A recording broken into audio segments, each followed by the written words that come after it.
If Barcelona has been on your bucket list, or you're wondering if it should be, this video is for you. We're sharing the top things to do in Barcelona that completely blew us away. Think history, architecture, culture, and moments that made us stop and say, okay, now I get it. Let's dive in.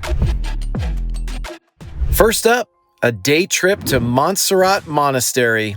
And wow, this is one of those places that just feels different. The moment you arrive, it's tucked into the mountains, just outside the city, and the views alone are worth the trip. But it's more than scenery. Montserrat is a spiritual site with deep history, peaceful energy, and a quiet that feels like a reset button. Whether you're religious or not, this was one of the most grounding experiences of our trip. This was one of my favorite parts of Barcelona, and honestly, I think you'll completely understand why. Montserrat is located about an hour outside the city, nestled into these dramatic, jagged mountains that don't even frankly look real. The name Montserrat actually means serrated mountain, and the moment you see it, you're like, oh, okay, that totally makes sense. But what makes Montserrat special isn't just the views, although the views are unreal. It's the feeling of the place. The moment we arrived, everything slowed down. It's peaceful, quiet, and like I said, grounding in a way that's hard to describe unless you've actually been there. So you gotta go. Montserrat is home to a Benedictine monastery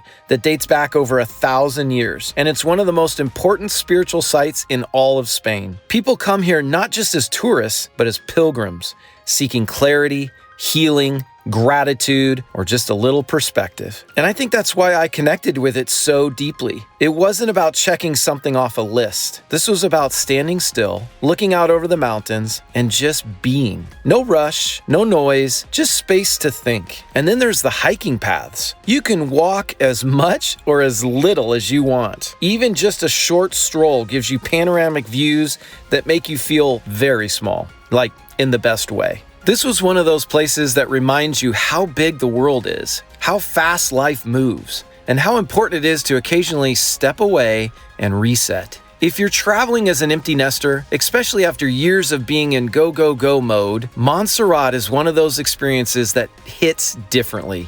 It's not flashy, it's not loud, it's meaningful. And honestly, if we ever get back to Barcelona, this is the place we would return to first. Number 2, Gothic Quarter, Cathedrals and La Rambla. Let's talk about the Gothic Quarter. This is old world Barcelona at its best. Narrow stone streets, hidden courtyards, and history literally under your feet. It is pure magic. This is the oldest part of Barcelona, and some of these streets date all the way back to Roman times, like actual Romans walked here. You're literally wandering through over 2,000 years of history, and yet it somehow still feels alive and vibrant. The streets are narrow on purpose. They were designed that way to keep the sun out and enemies confused. And today, they just make everything feel intimate and cinematic, like you're walking through a movie set. One of my favorite things here is how every turn reveals something unexpected. A hidden plaza, a tiny cafe, a street musician tucked into an archway, and then boom, you're standing in front of a massive cathedral. The Barcelona Cathedral is stunning, but what really got me, and honestly, this is true all over Europe, are the doors. Yes, Lexi, the doors. Why are European doors so big and so beautiful? Seriously, these massive, heavy wooden doors with iron details, they're works of art. And they're everywhere, not just in Barcelona, but across Europe. It's like they built everything to say, this matters. I kept stopping Lexi saying, look at this door. Oh my gosh, this one right over here. Wait a minute, babe, I gotta get this on video. And she's like, yes, babe, it's a door. But it's not just a door. It's a work of art. It's telling a story. And here's the thing. These huge doors weren't just decorative. They symbolize protection, importance, and permanence. These buildings were meant to last centuries, and clearly they have. From the Gothic Quarter, we made our way to La Rambla, which is one of the most famous streets in Barcelona. It's lively, crowded, touristy, and totally worth experiencing at least once. You've got shops, street performers, cafes, flower stalls. It's full of energy. Is it a place you need to spend all day? Probably not, but But is it a part of the Barcelona experience? Absolutely. And it's a great connector between the old city and the waterfront.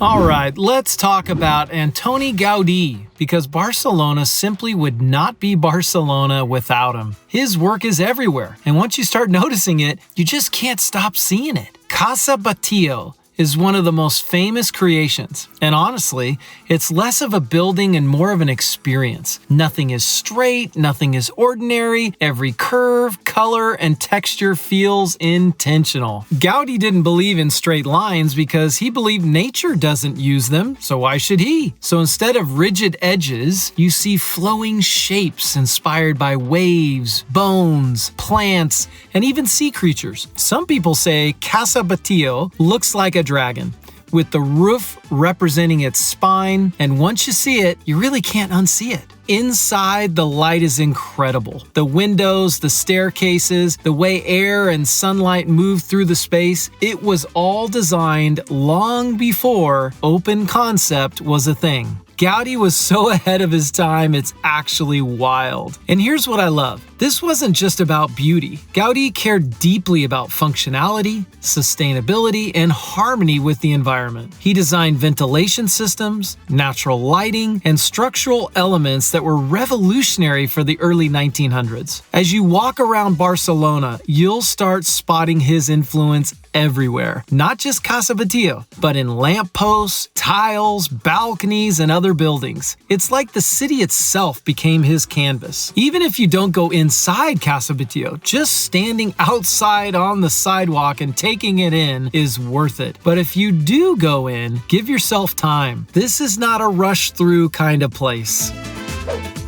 Number 4, Sagrada Família, a true Barcelona icon. Pictures do not prepare you for this. The scale, the detail, the light inside, it's breathtaking. Construction started over a century ago, and it's still ongoing, which somehow makes it even more incredible. This isn't just a church. It's a work of art, a symbol of Barcelona, and an absolute must. Sagrada Família deserves all the time that we can give it in this description. It is Antoni Gaudi's masterpiece. And when I say masterpiece, I mean something that feels almost unreal when you see it in person.